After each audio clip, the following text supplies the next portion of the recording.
Okay, this is an instructional video for ClearChoice water filters on how to install a compression T-piece when you're going to install an under-sink water filter system. So if you've chosen this option with your system, this is what you'll get with the system. You can see the black lever there, which is currently in the on position and now is in the off position. So what we're actually going to show you is how to install that into your copper pipe underneath your sink. Now the first thing you need to make sure of is that your water is turned off and that you are installing this in the cold water pipe. Okay, now what we're going to show you is how to take a piece of that out that's going to allow that compression T-piece to fit into it. So what you're going to do is, using the compression T-piece as a guide, in between the threads you're going to mark those lines on the copper pipe. So an actual piece of the copper pipe is going to be removed, a complete piece. Now you don't want to remove a bit that's too large, otherwise you'll not be able to install this correctly. So if anything, cut it slightly smaller than risk cutting it too large.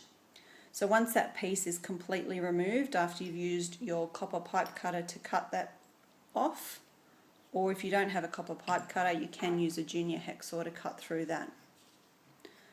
Okay, so that's going to leave you a gap in between that copper pipe, which will allow you to install that compression T-piece. Okay, so once you've got two clean ends of the copper pipe, you're going to unscrew the nut from the compression T-piece. Now that nut will have a plastic olive in there, and you need to insert that onto one end of the copper pipe.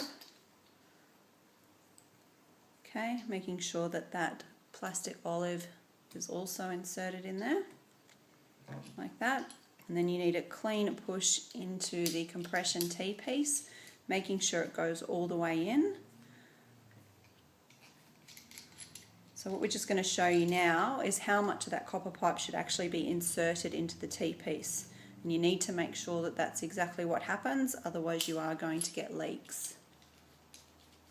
Okay, so once you've screwed that back on, we're going to repeat the process on the other side, using the other end of the copper pipe from where you've cut it. Put the nut on, and again the plastic olive, pushing that well into the compression T-piece and hand tightening that up. Okay, once you've hand tightened it, you're going to grab your spanners, using one for each nut, and tighten those up together. Okay, once you've completed that process, you're going to turn your water back on and make sure there are no leaks coming out of either end of that compression T-piece. Once you've established that there's no leaks happening, you can then continue the process of installing your under-sink water filter.